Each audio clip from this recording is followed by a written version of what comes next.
Hi friends, how are you today? My name is Lisbeth and I am not a makeup artist, but I enjoy doing my makeup and telling stories on here. I'm completely self-taught. This is just how I like to do my makeup. And yeah, and I like to tell stories. It gives me something to do while I do my makeup. And so I hope you enjoy. I hope you all had an awesome weekend and a good start to your Monday. Hope everything is going well and you're all safe and happy. So sometimes when I look up stories, I'm a little bit of a baby about things that freak me out. Sometimes when I'm looking for stories or whatever, I'll find stuff that kind of freaks me out. Luckily today is not one of those days. I'm pretty sure I did find some things that sort of freaked me out while I was looking, but and I have another, it's like the haunted house thing. I have another video about me and haunted houses, and I just I'll see scary or creepy things or whatever, and they freak me out, but at the same time they fascinate me. I know it's an interesting position to be in. But anyways, so today I'm going to talk about the Nevada Triangle. So I'm pretty sure a lot, if not most everybody, because I feel like it's covered in school, but I don't know. I have heard about the Bermuda Triangle, where a lot of boats and ships go missing and stuff. Well, if that wasn't bad enough, apparently Nevada has a triangle where planes and stuff, where it's a 25,000 acre area. 25,000, yes.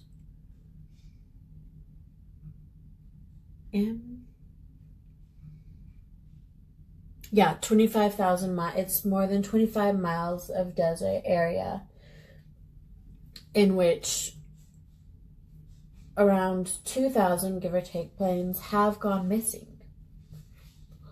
And this area it goes from Las Vegas in the southeast to Fresno, California in the west. And at the top is Reno, Nevada. I'll post a map too. But a lot of planes have gone missing, and quite a few of them I've just never seen again. I feel like my head's crooked. I'm not sure if it's my head or if it's the camera. Oh well. Anyways, so yeah, so a lot of planes have gone missing here, and some are found and some are just never seen or heard from again. And you know, what is it, aliens? Is it, because also in that area is the notorious Area 51. So could it be aliens? Is it electronic interference? Is it weather? No, let's talk a little bit about it. One of the earliest planes lost in the triangle, was back in 1943, and it was a bomber. Oh, and that area is also, it's the Sierra Nevada mountains.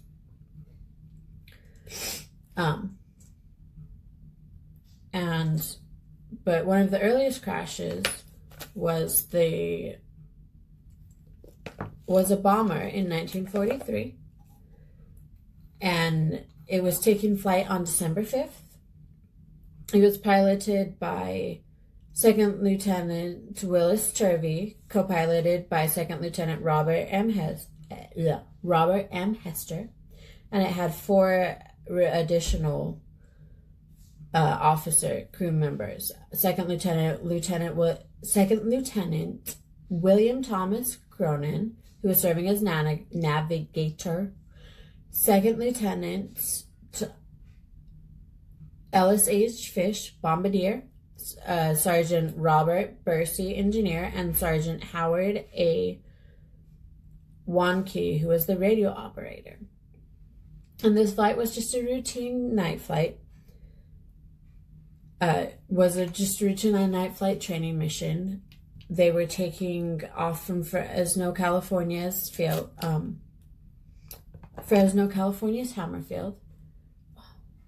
Hold on.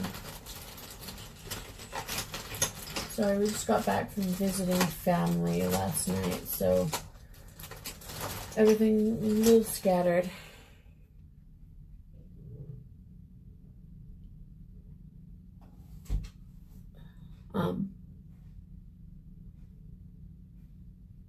But it was destined to go to Bakersfield, California, and Tucson, Arizona. That was not the brush I wanted. Sorry.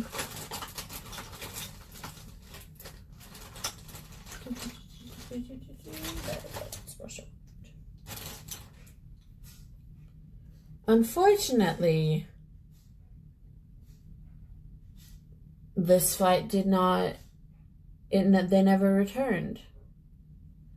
So an extensive search mission was sent out the next day. And to look for this plane.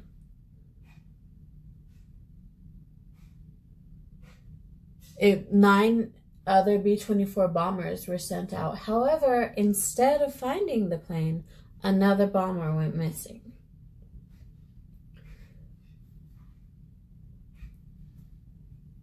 And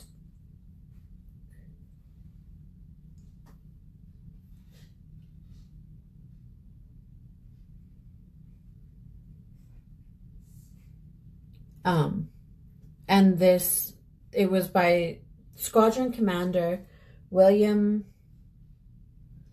Darden was the one who was piloting this other bomber that went missing, and he and the 8 other bombers lifted off on December 6th, 1943. However, sadly, their Captain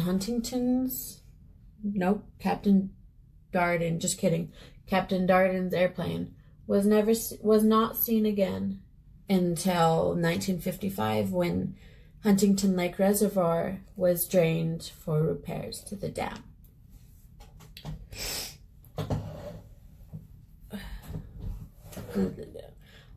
The investigation into the loss of the second bomber revealed that Darden had experienced high wind turbulence, and that's what I need. Had experienced high wind turbulence and began to lose hydraulic pressure. When he saw what looked like he saw what looked like a snow-covered clearing, and he told his crew to bail out, but only 2 men jumped. The rest stayed at their stations, and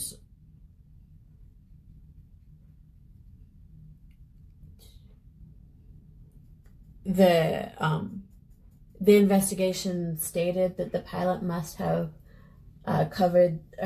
mistaken the ice-covered lake as a clearing, but the two crew members who made it out stated that the lake was not frozen at this time.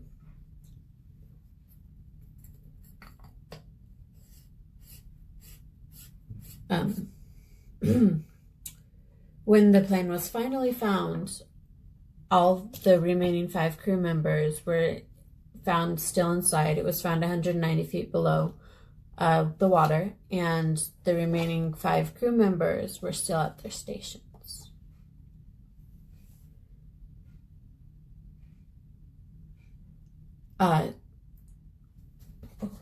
In the meantime, while they had been searching, the father, Clinton Hester, who was the father of Robert Hester, who was the co-pilot of the second bomber, had searched.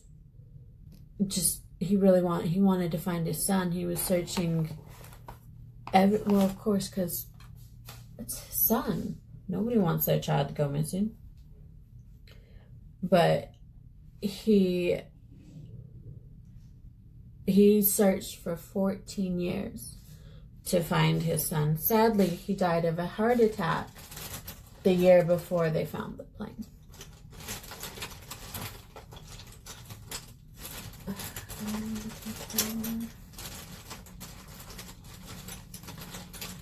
Tomorrow I should be more organized. No promises, though. So, hold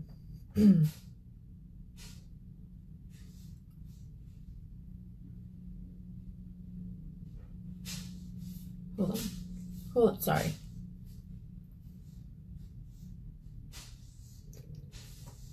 Okay, just kidding. This was not the second bomb. This was not the second bomber. He was not the co-pilot of the second bomber. He was the first. He was the co-pilot of the first bomber that went missing. Robert Hester was. And so anyway, his father had been looking for him for 14 years. But they were not. His plane was not found until the year after his father had died of a heart attack He died of a heart attack in 1959, and still not found his son or any evidence. However, it was found in July 1960 by geological surveyors who... So I'm trying to figure out how I want to do this. I know what I want to do. Just trying to figure out how I want to do it.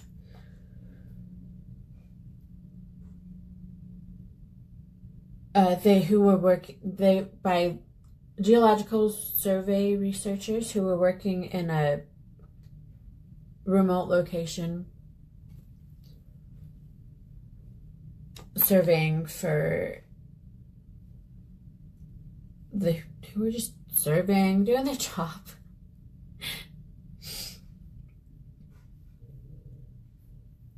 And they found the plane wreckage in and near an unnamed lake. This lake was later named Hester Lake, after the late Robert M. Hester. Okay, hold on just a sec. I'll do that. Another military plane went missing in 1957 when Air Force Lieutenant David Steves, he was piloting a T-33 jet and a T-33 training jet, and he taken off from Hamilton Air Force Base near San Francisco. And he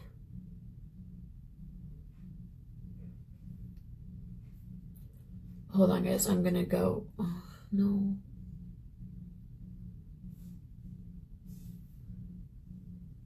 I'm gonna go finish my eyes real quick. And, or at least get them more and try to get my thoughts together. I'll be right back. All right. So I thought I had paused it, and then I looked, and it's still recording. Good. That's what editing's good for, right? Sorry about that. I just had to try and do this off camera because it wasn't working on camera. But I like it. I like it. It's not exactly what I imagined, but you know what? Sometimes some of the best looks come from that. So, anyways, so Captain David Steves was piloting a T-33 training plane in May 9th, 1957, and that also disappeared. An extensive search was formed, but was not, the plane nor him were found.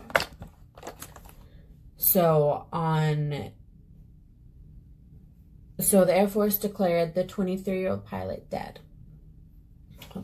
So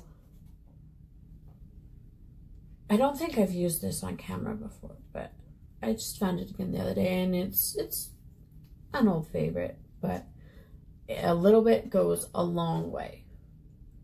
And I've also decided to try and do something different. Instead of like just creating a line like on my forehead and down here, I just put a little bit and then I put dots on my forehead, because I feel like before it was too much, you know? Anyway, so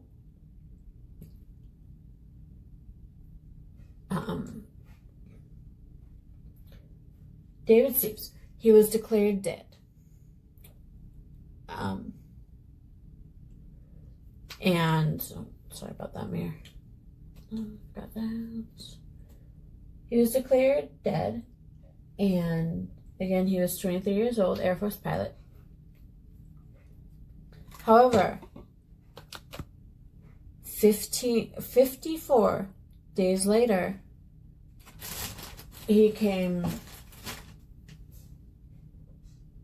he reappeared. He was gaunt and gaunt and battered, dressed in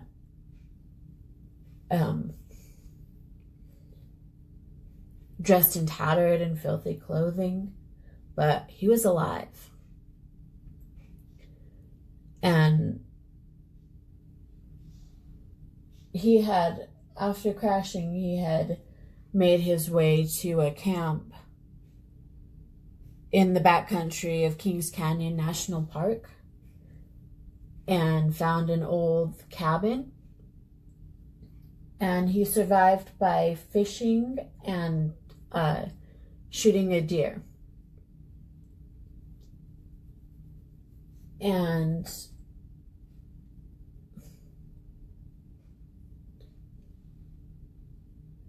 see, I like that better. I just feel like it looks more natural as opposed to before, when I put a lot more, I felt like it just kind of looked a little dirty. Anyway, so he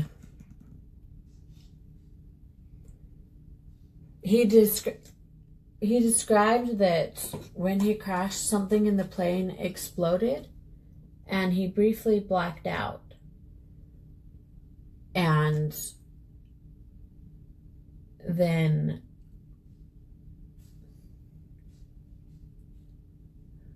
probably should have waited. Oh well.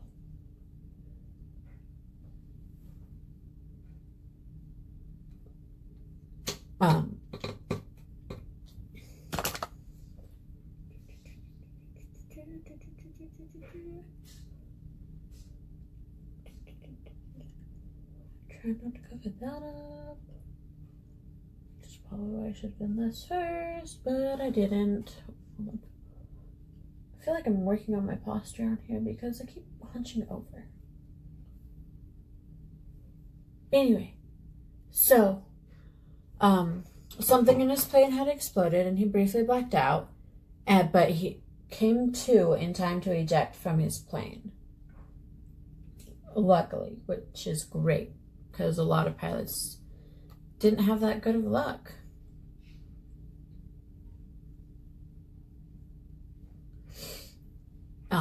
But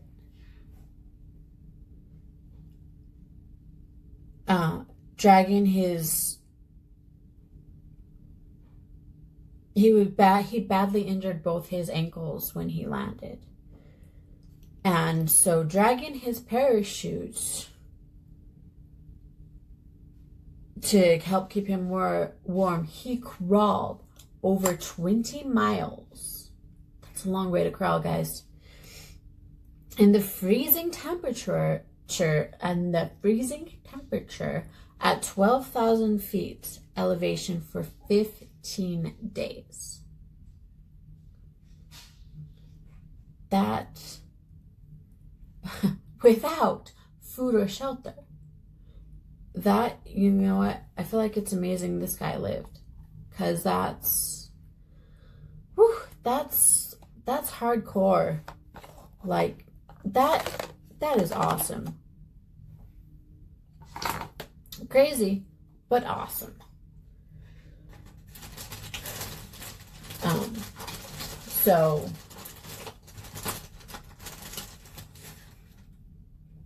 one day I'll also break my habit. I don't know if it annoys anybody else, but it annoys me. And then he found the camp and survived by fishing and shooting a deer. But crawling 20 miles, no food or shelter, for 15 days in freezing temperatures. It just blows my mind.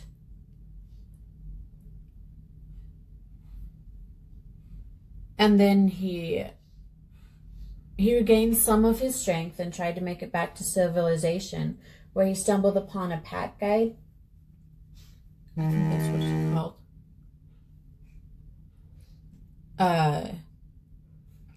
A pack train guide who took him by horse to civilization.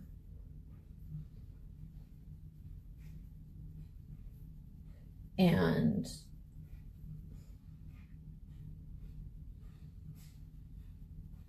hold on.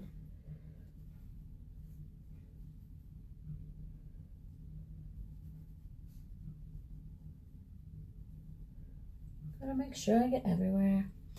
Anyway.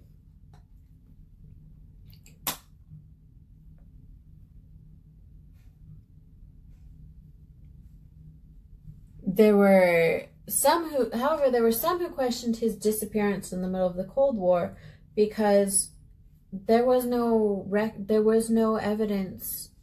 They couldn't find any evidence or remains of the plane. So until 1977, when a pack of Boy Scouts, I believe, a troop of Boy Scouts found the canopy of his plane. However, the wreckage was never found.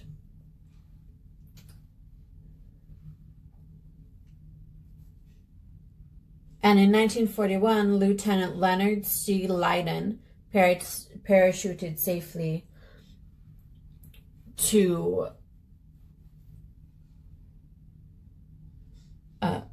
parachuted to safety after his Army fighter squadron got lost over the mountains.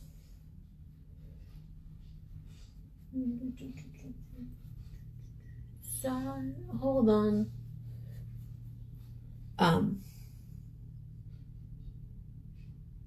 His P-40 fell within a mile of where he parachuted, but they never found it. Oh, and he landed in the remote area of the Sequoia, between the Sequoia and Kings National Park. But again, they never found his fighter, which is weird. I mean, what happens to the wreckage of these planes? Why are they never found?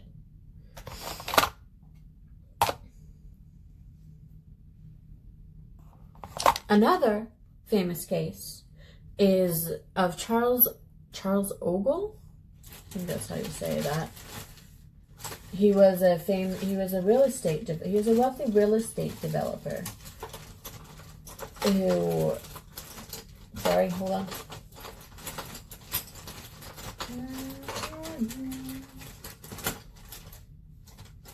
There you go.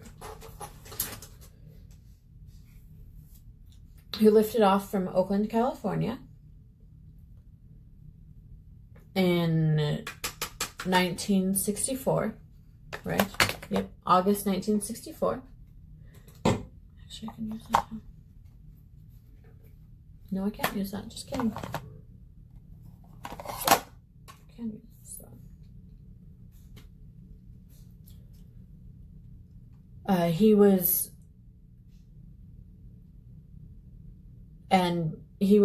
He vanished while en route to Las Vegas, Nevada. He was a Marine Corps trained pilot, and he was never heard from again. Might put a little too much. I think I apparently like to have conversations with myself on here too. I'm not crazy, I promise. Just don't think I am. I'm not crazy. But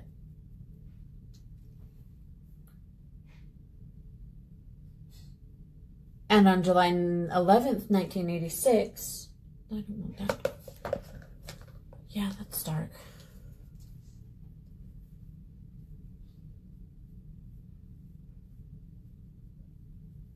Sorry, hold on. A little too much. Well, you know, I feel like makeup's really trial and error. Sometimes we get it right, sometimes we don't. Okay, there are probably people who are a lot better than me who get it right a lot more than I do. But it's trial and error for me, guys. Trial and error. And on July 11th, 1986, I'm going to try this. Maybe this will work.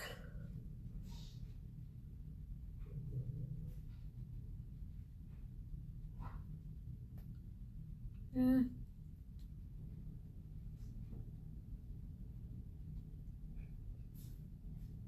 Not great. Not great at all. I can always wipe it off though. It's just makeup. I'm gonna see if I can do better with the other side. So on July 11th, 1986, Major Ross Mulcair flew an F-117. Yep, that looks better.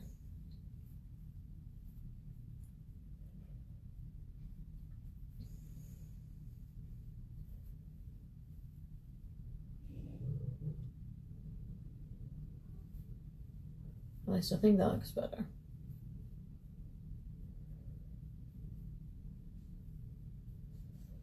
So apparently I'm going to have one side that looks okay and the other side that doesn't look great.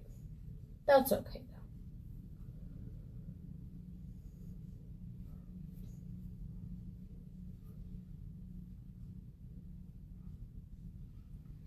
though. Anyway, so Ross Mulcair flew an F-117 into a mountain near Bakersfield. Oh, actually I need that. Oof.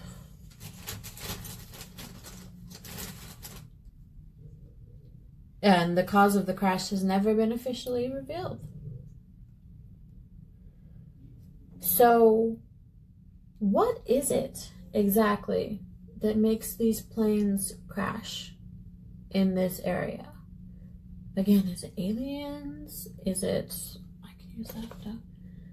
Is it aliens? Is it weather?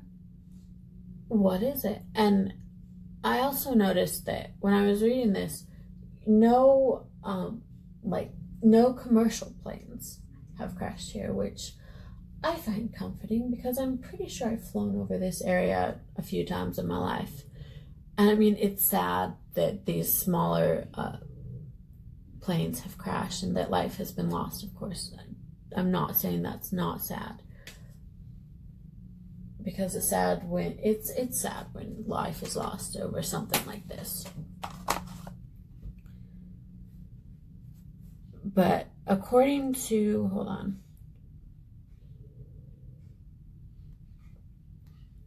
a climatologist named Professor Kelly Redmond, yep, who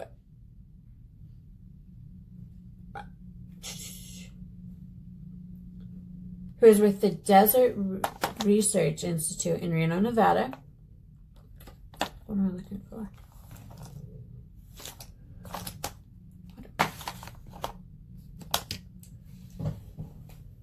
Hold on, I'm gonna do this real quick.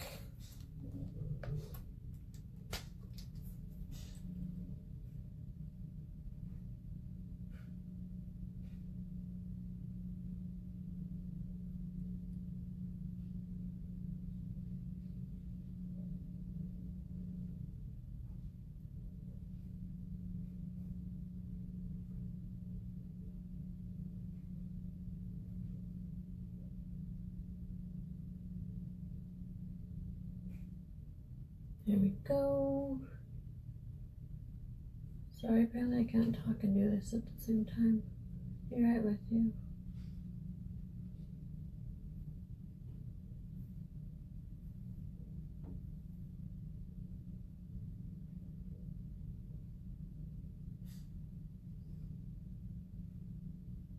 So Professor Kelly Redmond, who's with the Desert Research Institute in Reno, she has looked at wind formations and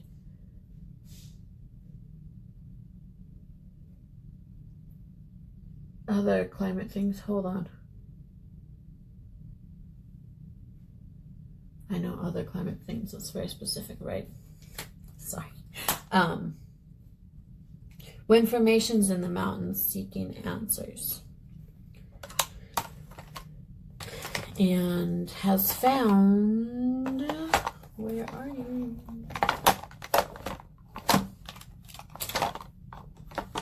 Has found, not what I'm looking for, that's for sure. I put that over there. No, no, thank you. He has found that much of the problem with this area of the Sierra Nevadas is because of the wind. Sorry, I could have sworn. Oh, by the way, let's see what. Have I not shown you? I think I didn't show you that. And that. And that. Sorry. When I use that shape.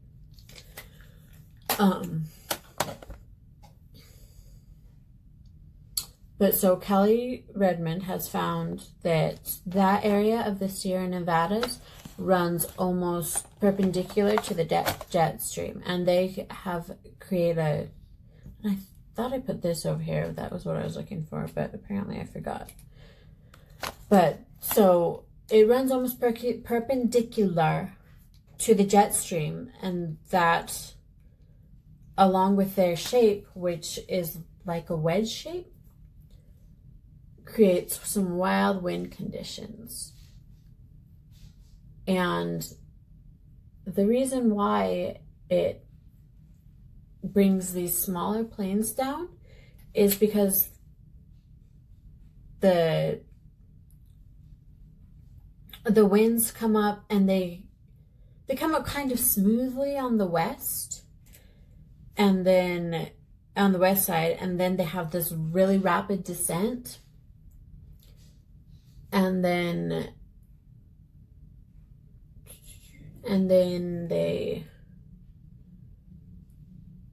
it just creates a tremendous amount of turbulence that causes really bad conditions for these smaller planes, because the smaller planes, they don't go, it has to fly lower than a commercial jet, so it's not able to reach it just doesn't go as high as the commercial jets, and isn't able to withstand the force of this turbulence that is created in this particular part of the Sierra Nevadas.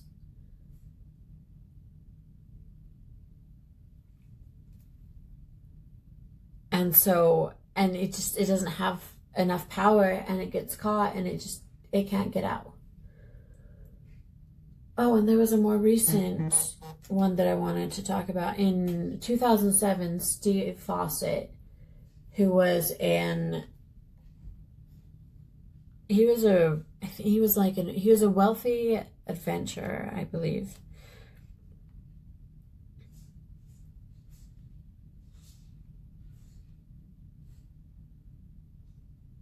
Yeah, he was a multimillionaire, and one morning in September of 2007, he decided he was going to take a short flight, and he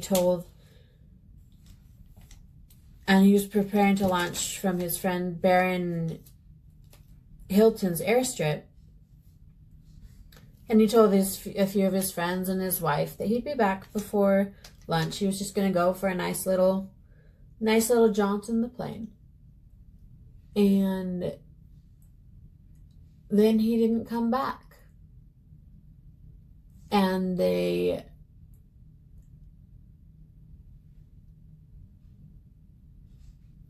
hadn't been planning to be gone long. So he was just wearing a white t-shirt and sweatpants.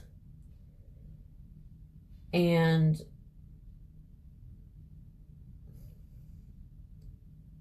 he left his cell phone behind and GPS tracker. Sorry.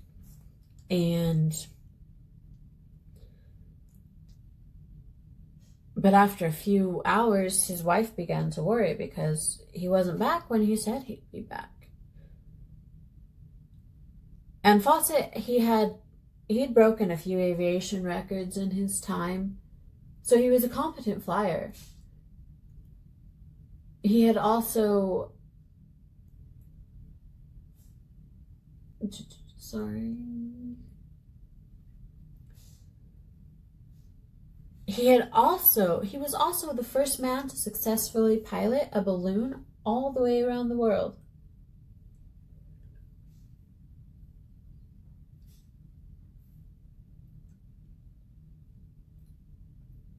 So he's competent in the air. He knows what he is doing. Let's try that. Look, I can see a little better. Crazy, right?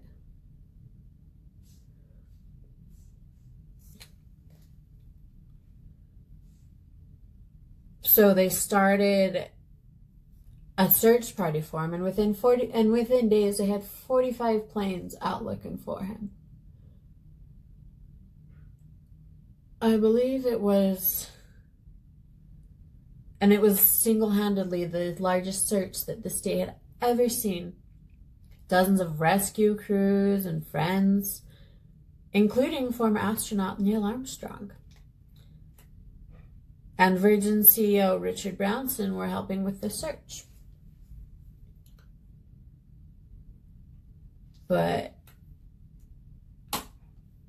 And rumors were circulating about his strange disappearance, from tales of him sailing away in the night to purposefully disappearing, sailing away in the Pacific to purposefully avoiding the stress of life. The entire search cost a total of almost $1.6 million. That's a lot of money. But to find a loved one, I feel like it would be worth it.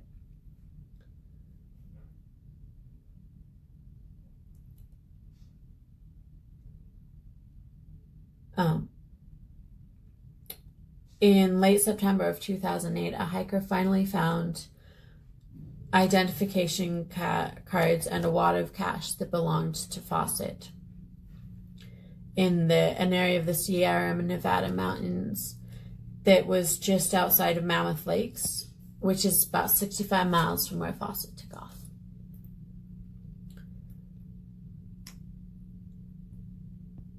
The And the day after these findings, another search effort began to find faucet and the missing plane. And after an aerial search of the northern region of Mammoth, sorry about that, the washer,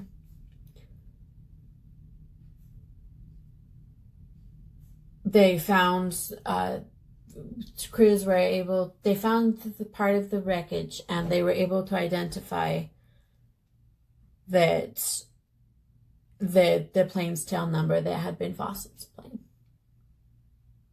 Or just kidding, it was his friend Hilton's stunt plane. The plane that he was flying. And over a month later, remains of his body were found. So, sadly, he perished as well. So, the Nevada Triangle is just not a good place for small planes to fly in. They just can't handle the wind conditions and stuff. And sadly, many small planes and pilots have been lost. But they believe it is because of the wind conditions. It's not aliens or Area 51 or anything like that. It is probably the wind conditions from this area of the Sierra Nevadas. And that is the story of the Nevada Triangle. No real big alien conspiracy, unfortunately. Or who knows? Maybe it is. Maybe they just want us to think it's the wind conditions. I'm kidding, guys. I'm sure it's the wind conditions. And just the terrain. They just disorients them, and they crash. Luckily, some people have made it out, which is good. I'm going to try and do something kind of fun with my lips today. I figure... Oh, hold on.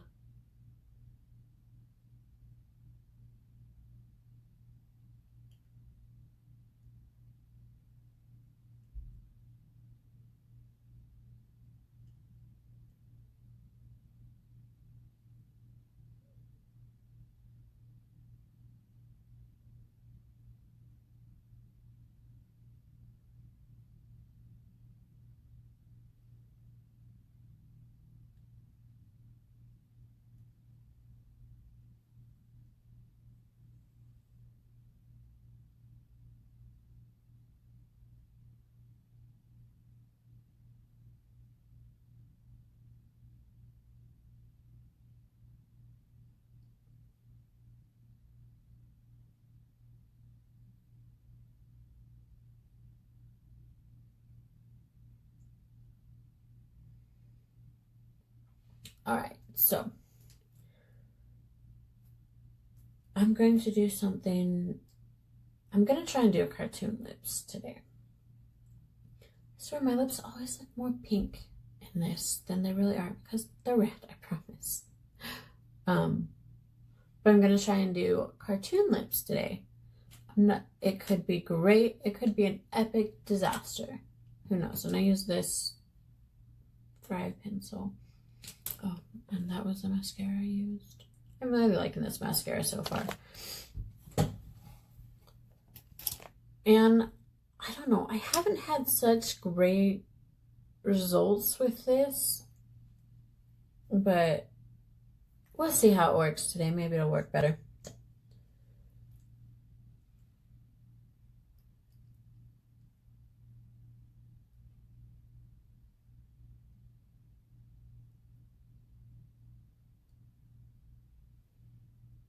It smells good though.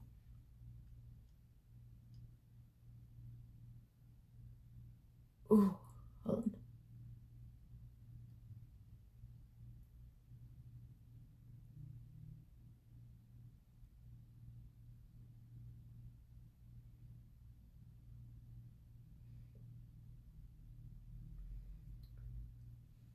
Alright, so I wanted to show you. Oh my god, they look a little more red now. The lipstick I used on Sunday. because I've had it for a while, but it's this, and it works really well, and it smells so good. I couldn't figure out like what it smelled like at first, but I think I figured it out. I think it smells like hot chocolate, and I love the smell. All right, so I brought that in, didn't I? This time I brought that in and put it over here.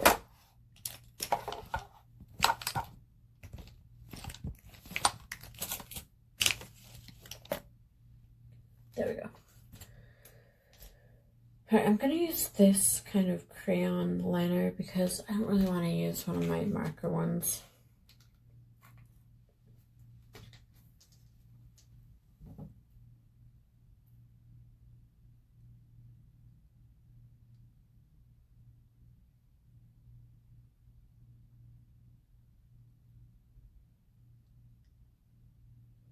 And this is the first time I've done this, guys. I haven't actually done this before. Which is why it could be awesome, or it could just be an epic disaster. We'll see.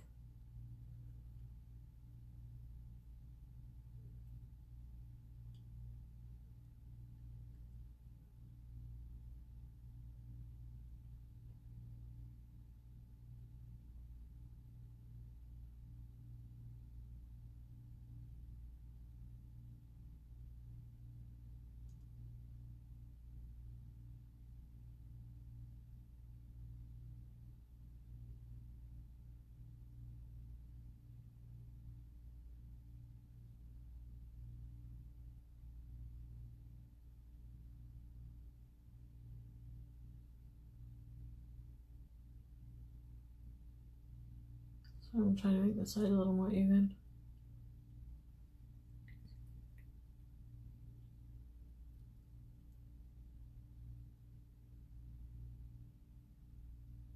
I don't know, I feel like so far it's going pretty well. Famous last words though, right?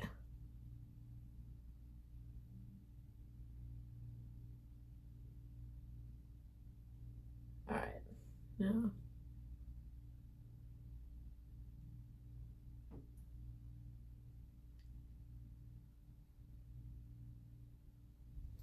I think I saw this look like a couple years ago and I really liked it, but I haven't tried it yet. Now I'm trying it.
Alright.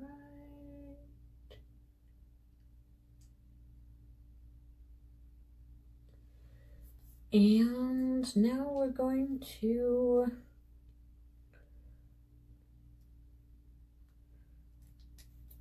put it on away. Hold on. I gotta look something up real quick. See if I'm doing this right.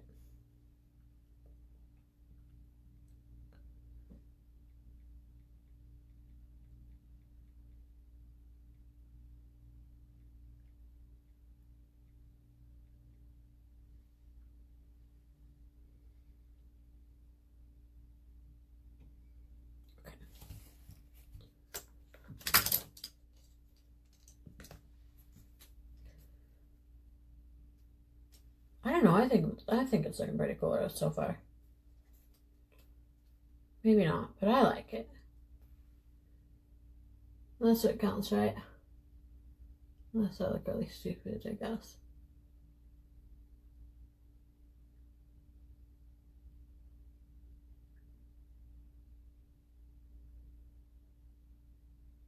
But I don't feel like I look really stupid, so that's good.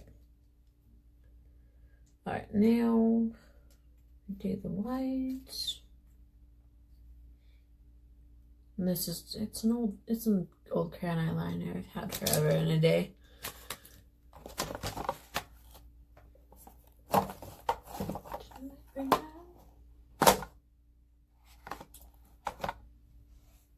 Hold on. Alright, and I'm back. Okay. So now we're gonna put a little bit of white on here. So I thought I brought this in, and I did. I just couldn't find it.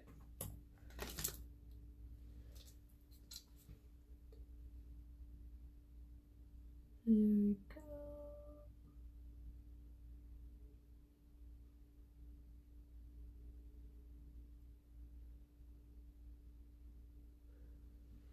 And then a little bit of white down here.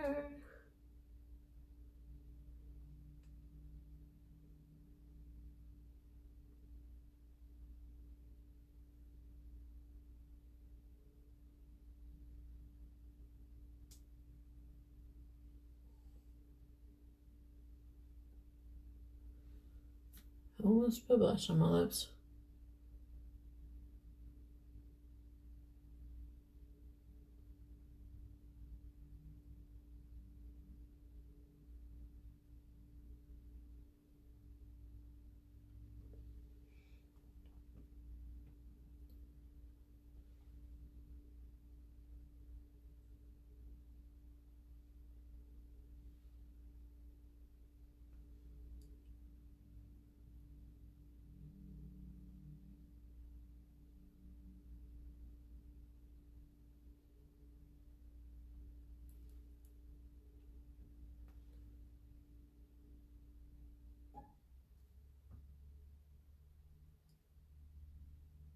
You know what? I actually quite like that. I feel like I need to practice a little bit more, but that's quite fun.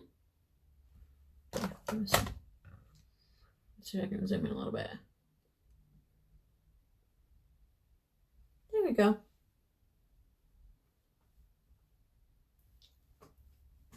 I like it. Sorry. There we go. So there we have it. I hope you enjoyed hearing about the Nevada Triangle. If you're a fighter pilot, please be safe traveling over that area and watching me do this look. I think it's a fun look. Contouring, not so great today. Definitely needed some work on that. I'll do better tomorrow. But other than that, I like the look. Maybe I put a little too much white on the cartoon lips. I might have put a little bit too much white. But you know what? It was my first time. And I'll work on that too. Because it's always about practice. And I hope you have a great day. Please remember to be kind and patient in your interactions with everybody. Everyone has a story and we don't know what it is. So just be patient and kind, and it makes the world a better place. And I will see you next time. Bye!